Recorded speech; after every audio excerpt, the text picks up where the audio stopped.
This is something we've hit on a couple times, which is that being a large language model doesn't mean that you understand what's true. Mm-hmm. It just means that you know kind of the next predictive token that you're going to go to. And one of the things that we find over and over and over again is that people are misled by how real that feels. Like, it does feel like you're talking to an expert. It does feel like you're talking to somebody that understands like fundamental truths, and that can get people into hot water, especially in situations like what we're about to talk about, where people are seeking truth based on a claim that they see. I'm seeing this more and more on X specifically. Yeah. Grok, is this true? Yep. Exactly. You can get a tweet and then you can interact with Grok about that tweet. And so I see that over and over and over again with news headlines or claims that people make where people tag in Grok, which is the XAI large language model, and they'll say, hey, is this true? Or what's your perspective on this? And then Grok will spit out what it believes is true about that situation. All well and good. And most of the time it's fine because it is kind of pulling in lots of different news sources and such. And I mean, it will even say bad things about its creator. As long as we're talking about all of this in the context of white genocide in South Africa, though, Perry, as long as we're talking about that. Yeah. That did get fixed, though. Yeah. And then there's been stuff about him saying like that it's too woke and he needs to adjust it and like all of these things when it's saying stuff that's unbiased. So, yeah. All well and good is a very tentative state at the moment. All well and good. It's only as good as the system prompt, right? Mm-hmm. System prompt and training data. And so one of the things that has been troubling about this is because a large language model doesn't know what truth is. It only understands clusters of data that create a gravitational weight that the thing is going to go to as it goes through that prompt. It is also backward looking, right? Mm-hmm. Because there's always going to be more information about the past than there is about the current minute and time that we're in. And so there was a great article that Wired had about the situation as it started to blow up. And the situation that I'm specifically talking about is the protests out in LA. And a lot of the dis and misinformation that was coming from that is people were trying to figure out what's true and what's not. This Wired article, I thought, did a really good job about talking about how chatbots are actually making disinformation worse, and talks about a number of the questions that people were asking Grok and other AI systems. I mean, you can see as you scan through this, for those that are watching, you can see X and Facebook mentioned over and over and over again. And it was the sharing of this picture, which, again, for those of you that are listening, there's a photo of a bunch of National Guard members basically sleeping in a big open space. It is inside, but it's kind of a makeshift space. They're all just kind of laying on or around each other because apparently there was no space set aside for them wherever they were going. Right. And people were asking Grok about this because Gavin Newsom tweeted the picture out. Said, all right, they're here, but what conditions have they walked into? Obviously, there's not been great planning around this. And people started to ask Grok, saying, Grok, is this true? Or Grok, what's going on here? And it said, no, this is not this situation that's currently going on right now. This is a previous situation from 2021, I believe. Okay. Which is interesting because this was a real picture that was taken at that time. There's lots of people that will attest to that. However, this situation has happened in the past where they were sent in to places and were sleeping in those conditions. I believe it was DC, if I remember right. And there were pictures like that. And so Grok, like any AI, was going, let me search my memory. Oh, yeah, there's a lot of similar pictures from 2021. So actually, this picture that you're showing me now is from 2021. So that other person that posted it was wrong. Yep.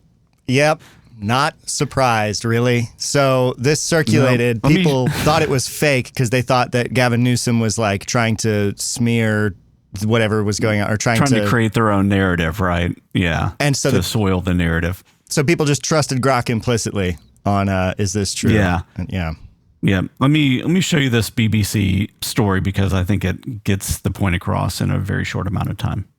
California Governor Gavin Newsom posted 2 images of National Guard troops on Monday, which he claimed showed the troops being forced to sleep on the floor. Some users then asked ChatGPT where the photos had come from and got this answer. It said Afghanistan in 2021. And here's what ChatGPT told us when we asked. It claimed the images were most likely from January 2021, when the National Guard was deployed to the US Capitol ahead of Joe Biden's inauguration. It revealed that it analyzed the visual elements, like the uniform and the concrete walls, and then made a guess. Grok also gave a similar answer to other users, but we searched for the photos on Google and found those answers were incorrect. Both images were actually first posted by the San Francisco Chronicle on Monday. The paper said the photos were obtained by them and showed National Guard troops sleeping on the floor of government buildings in LA, and that they'd been sent there by the Trump administration. We have seen other examples like this during the LA protests, and it seems like more and more people are relying on AI bots like ChatGPT to fact check what they see online. This can add to confusion in rapidly developing situations.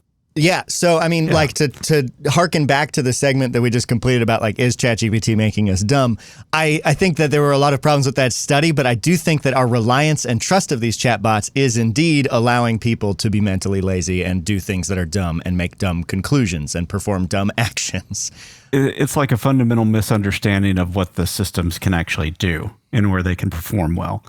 And so we talk about like media literacy and digital literacy. There needs to be a heavy focus on AI literacy. Yeah. Which is actually one of the things that the UK and EU are focused on, and we're, I think, behind on here in the US right now. Yeah, we really do need that. And I don't know, this is not empirical, but it's just something that I've noticed in like news stories and things that I encounter on my feed. I'm seeing a lot more people treating these AI chatbots with this reverence and building sort of a lot of almost religiosity around them and like their personhood. Yeah. And I like that's always been a thing, but I feel like I'm seeing that more and more as they've been on the scene longer, and I guess more people are interacting with them. You know, when it comes to personhood, it's really weird. So not only are people kind of treating it like a god or a counselor sometimes, but they're forming like these really interesting bonds.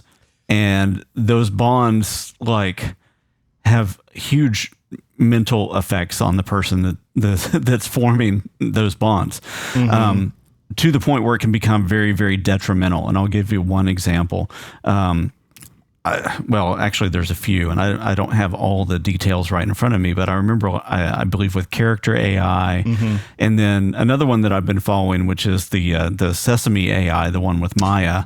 Both of those are supposed to have like longer term memories about all the interactions, and so people can form those deeper relationships, or can say, "Hey, remember when we were talking about X?" But then imagine what happens when a system upgrade happens, or something big that just wipes out all the memory. Now the person, the human that's been interacting with that, has like a fresh blank slate that they're interacting with, and they grieve. Like, you know, people have broken down crying because of the fact that the memory for their AI companion has been wiped.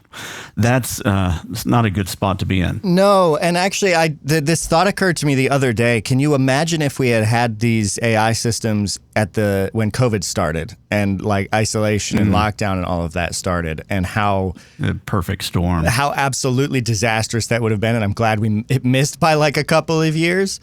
Right. We really, really need better general understanding of technology, just fully. And definitely before like Zuckerberg gets his way and everybody on Facebook, instead of just their small friend group, has all these AI friends that they're interacting with.